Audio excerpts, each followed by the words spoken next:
नमस्कार, स्वागत है आपका बीजीटी न्यूज पर। मैं हूं रजत शर्मा और मैं पहुंचा हूं देवबंद में। देवबंद एक हॉट सीट है और यहां पर बातचीत करने के लिए मेरे साथ जनता जनार्दन मौजूद है। यहां पर बात करेंगे अब की बार किसकी सरकार बनाई जा रही है। तमाम लोग मेरे साथ मौजूद हैं, मुस्लिम धर्म के लोग हैं और पीछे की तरफ मैं बोलूं तो यहाँ दारुल उलूम जो है उसके पास हम खड़े हुए हैं और यहाँ जनता जनार्दन से बातचीत करेंगे कि अब की बार आखिरकार किसकी सरकार। यहाँ से प्रत्याशियों की बात करूं तो कुंवर ब्रजेश सिंह पहले भाजपा से विधायक रहे, अब की बार फिर भाजपा से प्रत्याशी हैं। दूसरे नंबर की बात करूं तो कार्तिकेय राणा साइकिल पर सवार हैं और तीसरे नंबर की बात करूं तो राजेंद्र सिंह हाथी पर सवार है। आइए जनता जनार्दन से बातचीत करते हैं कि अब की बार आखिरकार किसकी तरफ जा रहा है यहाँ का मुस्लिम हिंदू। जी, क्या नाम है आपका? सर, मेरा नाम मोहम्मद बिलाल है। मैं आपको बता देना चाहता हूँ, ये जो चुनाव है ये हमारे भविष्य का चुनाव है। हमें तय करना है कि हमें कैसा हिंदुस्तान चुनना है। एक नफरत भरी सियासत जो इस मुल्क के अंदर, इस प्रदेश के अंदर पिछले 5 सालों के अंदर हुई है, आप देखिएगा एक मुख्यमंत्री किस तरह की भाषा का इस्तेमाल करता है, किस तरह से एक वो विशेष वर्ग को टारगेट करता है। तो आप बताइए, क्या एक मुख्यमंत्री की ये भाषा हो सकती है? मैं तो नहीं मानता कि एक मुख्यमंत्री इस तरह की लैंग्वेज यूज कर सकता है, बल्कि वो एक मुख्यमंत्री का माफिया ज्यादा नजर आते हैं। आप उनके विधायकों को, उनके मंत्रियों को अगर देखेंगे, 2013 का जो दंगा हुआ था, पूरा दंगा अगर किसी ने कराया था तो उसमें सबसे आगे सुरेश राणा आपके नजर आते हैं, उसमें सबसे आगे आपके संगीत सोम नजर आते हैं। अगर इनके विधायक दंगा कराते हैं, इनके मंत्री दंगा कराते हैं तो उनको इनामात से नवाजा जाता है, उनको मंत्री पद दिया जाता है। कैसा मेरे भारत को पिछले 5 सालों के अंदर एक कैसा बना दिया गया है, आप देख सकते हैं। सिर्फ और सिर्फ नफरत की सियासत हो रही है, सिर्फ और सिर्फ हिंदू मुसलमान, मंदिर मस्जिद, जिन्ना पाकिस्तान। आप पाकिस्तान के बिना कोई चुनाव क्यों नहीं लड़ पा रहे? देवबंद की बात करते हैं भाई साहब, देवबंद की बात बताइए कि देवबंद में क्या सियासत चल रही है, किसकी सरकार बन रही है? सरकार तो सिर्फ सपा की बन रही है, क्योंकि हर जनता इस मर्तबा परिवर्तन चाहती है और परिवर्तन हो चुका है। बाबा जी के घर जाने का वक्त आ चुका है। बाबा जी के ये चीज समझ में आ रही है। कल के आप बॉडी लैंग्वेज देखिएगा, अब वो क्या कह रहे हैं। अब वो कहते हैं कि आप अगर बीजेपी को नहीं जिताओगे तो यूपी केरल बन जाएगा, यूपी बंगाल बन जाएगा, यूपी कश्मीर बन जाएगा। हम चाहते हैं केरल बने। बाबा जी को शायद नहीं मालूम है या वो कुछ पढ़े लिखे बिल्कुल भी नहीं है। केरल अगर आप देखेंगे, शिक्षा के तौर से देखेंगे तो सबसे ऊपर आता है। तो हम भी चाहते हैं कि हमारा यूपी शिक्षा के लिहाज से सबसे ऊपर आए। अगर आप सेफ सिटी हिंदुस्तान के अंदर देखते हैं तो सबसे ज्यादा सेफ सिटी आपको कलकत्ता नजर आएगी। तो अगर हम आप यूपी के अंदर देखें, देवबंद सेफ है या नहीं है? आप यहाँ की बात करिए, आप लोकल की बात। उत्तर प्रदेश नहीं सेफ है। और देवबंद की जहां तक के लेकर के बात करते हैं आप, कुंवर ब्रजेश यहाँ पर विधायक है, लेकिन वो पिछले 5 सालों में जनता को कभी नजर नहीं आए हैं। वो खुद यहाँ पर नहीं रहते, सिर्फ कभी कभी उनका फोटो नजर आता है किसी पोस्टर वगैरह में। तो यहाँ पर इस मर्तबा जो चुनाव को अगर आप देखें तो कार्तिक सिंह राणा जीत रहे हैं। बहुत अच्छे फर्क से आपको जीतते हुए नजर आए। क्या समीकरण रहने वाले हैं कार्तिक राणा के जीतने के? किस तरीके का वोट मिल रहा है उन्हें? हर वर्ग का उनको वोट मिल रहा है। आप किसी भी वर्ग को ले लीजिएगा, मुस्लिम को ले लीजिएगा, ब्राह्मण को ले लीजिएगा, गुज्जर वोट ले लीजिएगा, दलित वोट ले लीजिएगा, सब इंशाल्लाह हमें उम्मीद है कम से कम वो मार्जिन जो रहेगा 20-25 हजार का तकरीबन रहेगा। 25,000 वोटों से। गुजर कैंडिडेट है, गुजर तो उनके पास आ रहा है बीएसपी से। बीएसपी आप देख लीजिएगा, बीएसपी सिर्फ अब बीएसपी सियासत नहीं कर रही, वो व्यापार कर रही है। आप बहन जी को कहीं 5 सालों में अगर कहीं नजर आई हो तो बताइएगा।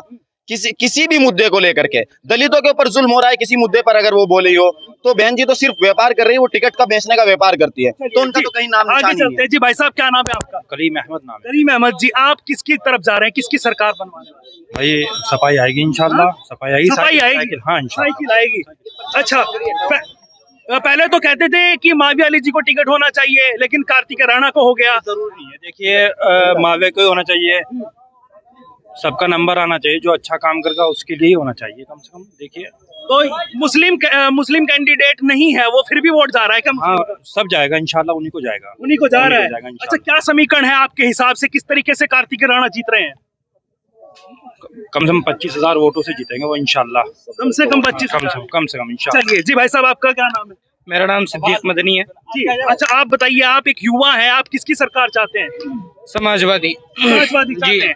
देवबंद से यहाँ पर किसको चाहिए, किसका कौन होना चाहिए यहाँ से बताया? देवबंद से कार्तिकेय सिंह राणा जी। क्या समीकरण रहने वाले हैं उनके जीतने? आपको क्या लग रहा है कि किस किस का वोट उन्हें मिल पा रहा है? उन्हें हर जाति का वोट मिल रहा है, चाहे वो मुस्लिम हो, चाहे वो ब्राह्मण हो, चाहे वो हिंदू हो, हर उसका वोट मिल रहा है। और कम से कम वो 10 से 5,000 वोट से जीतेंगे वो। अच्छा, भाजपा भी कहती है हमने मुस्लिमों के लिए बहुत काम किया है, हमने मकान भी बनवाए हैं आवास योजना में। भाजपा ने मुस्लिम के लिए कोई काम नहीं किया। भाजपा सिर्फ मुसलमानों को हिंदुस्तान से भगाने का काम करती है। भाजपा का सिर्फ एक मुद्दा रहता है, या तो सीए लेके आएंगे वो, या एनआरसी लेके आएंगे। भाजपा ने कब कहा कि मुस्लिम चले जाए? वो तो कह रही है कि यहाँ पे आकर रहे, नहीं, तो बाहर से भी हैं वो भी आ जाए। भाजपा ने कोई काम नहीं किया। भाजपा हमेशा सिर्फ भाजपा नफरत की राजनीति करती है, भाजपा हिंदू मुस्लिम की राजनीति करती है।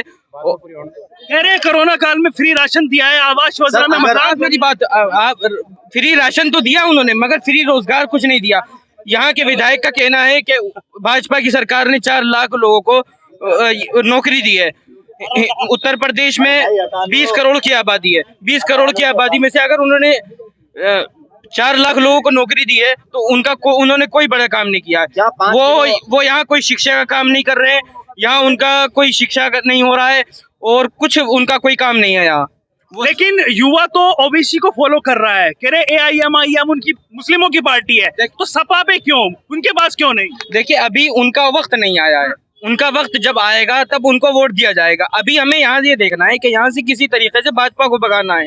यहाँ से हम सबसे पहले भाजपा को भगाने का काम करेंगे, फिर उसके बाद देखा जाएगा ओवैसी साहब और या कोई और हो तो। चलिए और लोगों से भी बातचीत कर लेते हैं। भाई साहब, आपका क्या नाम है? मोहम्मद अमजद देवबंदी। मोहम्मद अमजद जी, आप बताइए, आप किसकी सरकार चाहते हैं? अखिलेश की। अखिलेश की चाहते हैं जी। क्यों, ऐसा क्या है अखिलेश में? अखिलेश जो है वो सबको साथ लेकर चलते हैं। अच्छा हिंदू मुस्लिम सिख ईसाई अच्छा, सबको साथ लेकर चलने वाले आदमी है, हाँ। इसलिए उनकी सरकार चाहते हैं। योगी बाबा तो कह रहे हैं मैं भी सबको साथ लेके चलता हूँ। वो सबका साथ, सबका विकास, सबका विश्वास उसके अंदर फेल हो चुके हैं, और जो फेल हो जाता है उसे बाहर किया जाता है। किस तरह से फेल कर दिया आपने, ये बताइए। इसलिए फेल कर दिया है कि वो जो है हिंदू जाति को ऊपर लेकर अपना काम कर रहे हैं। मुस्लिमों को टारगेट बना रखा है, दलितों को टारगेट बना रखा है, पिछड़ी जातियों को टारगेट बना रखा है। वो मुस्लिमों को साथ नहीं देते, ओबीसी का साथ नहीं देते, बस और बस जो बात करते हैं हिंदू की बात करते हैं, और जबकि सरकार चलाने के लिए हिंदू मुस्लिम सभी की बात करनी चाहिए। ओवैसी भी दौरा करके गए हैं देवबंद का, तो उनके पास नहीं जा रहा क्या मुस्लिम? आप उनके पास नहीं जा रहे क्या? उनका भी टाइम नहीं आया है, ठीक है, अभी अखिलेश का टाइम है। अखिलेश जो है सबको साथ लेने की बात कर रहे हैं, और उन्होंने पिछले 5 सालों के अंदर जब उनकी सरकार रही थी, उन्होंने उस वक्त ही सबको साथ लेकर काम किया था। अच्छा, तो देवबंद में आप क्या विकास चाहते हैं जिस विकास से वंचित हैं आप? देवबंद के अंदर सफाई सुथराई का निजाम होना चाहिए, सड़कें अच्छी होनी चाहिए, भाईचारगी होनी चाहिए, हिंदू मुस्लिम के साथ प्यार मोहब्बत का मामला रहना चाहिए। विधायक किसको बना रहे हो? विधायक जो बनेंगे हमारे कार्तिक सिंह राणा बनेंगे। कार्तिक राणा बनेंगे? जी, तय है बिल्कुल। उमेर मदनी साहब बनेंगे। क्या नाम है भाई? उमेर मदनी बनेगा। उमेर मदनी। आपका क्या नाम है? मेरा नाम डॉक्टर एहसान है। डॉक्टर एहसान जी, कैसे बना रहे हैं आप? इधर आइए, हाँ बताइए कैसे बना रहे हैं? वोट दे के बनवाएंगे। अच्छा, वोट दे। तो कह रहे हैं कि कार्तिक राणा जीत रहे हैं। नहीं जीत रहे। उमेर मदनी साहब जीत रहे। समीकरण बताइए, समीकरण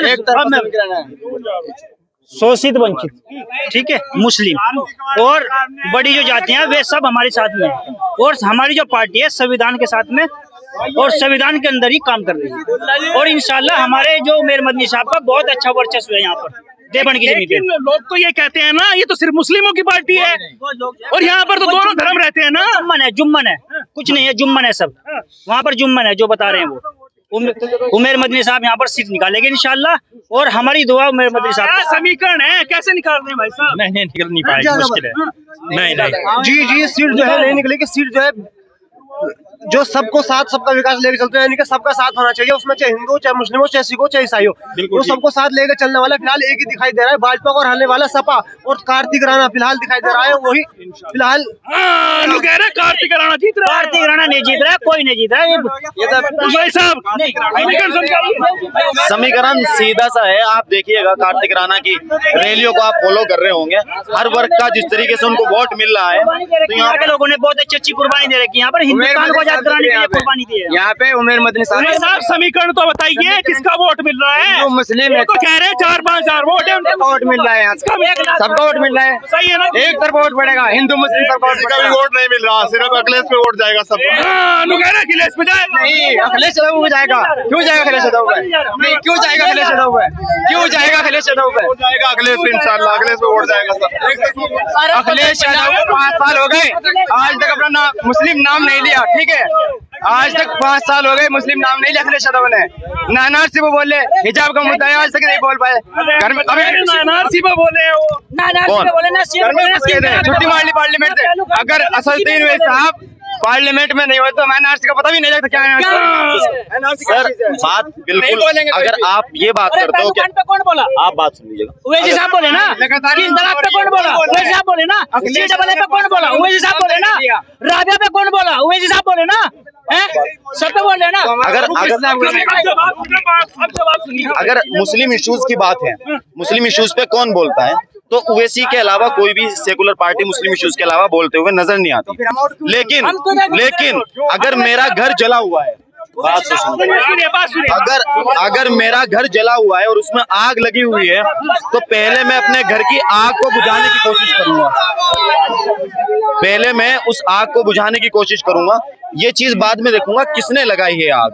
तो हमें उम्मीद है कि इन इश्यूज पे ये जो सेकुलर पार्टियां हैं बोलेगी। अगर इश्यूज पे बोलने की बात है, दो अलग अलग चीजें होती है। आप सिर्फ इश्यूज पे बोलने की बात अगर करते हैं, क्या नाम भाई साहब? जब मेरा नाम शाबान मलिक है। जब बोलने का टाइम था जब तो बोली नहीं, अब क्या बोलेगी? मेरे से बोलने का टाइम था, बोली नहीं। अच्छा, पिछले 5 सालों में क्या वैसे आएगा? अगर अभी बोलने से क्या सर फायदा? अगले 5 साल इलेक्शन का टाइम है, बोलने से क्या फायदा?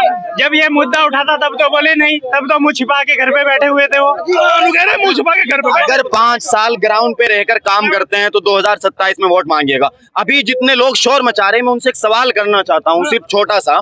क्या जो प्रत्याशी यहाँ पर हैं, उनको किसी ने अभी तक रोड पर वोट मांगते हुए देखा?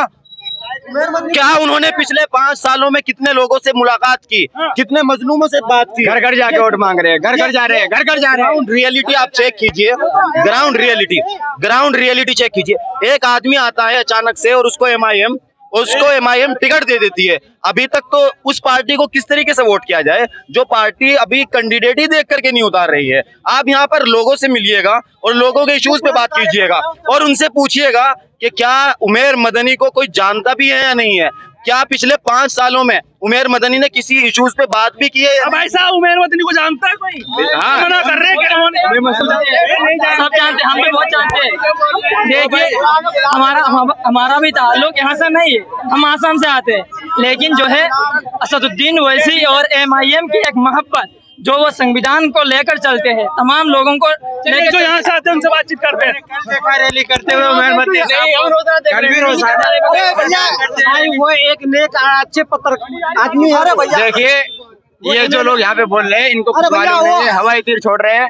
आएगी सरकार ओवैसी की इंशाल्लाह। आने वाले वक्त अपना ही है, आने वाले वक्त अपना ही है, साहब बढ़िया, आने वाले वक्त अपना ही है। उनके हालात नहीं लग रहे हैं जीतने के, तो इसलिए वोट उनको नहीं दे रहे हैं। ओवैसी साहब बढ़िया आदमी है, हम उनका फेवर करते हैं। लेकिन यहाँ पे जो समीकरण है, जहाँ पर जो समीकरण है वो दिख रहा है कि सपा और बसपा के बीच है, तो इसलिए हम सपा को सपोर्ट करेंगे।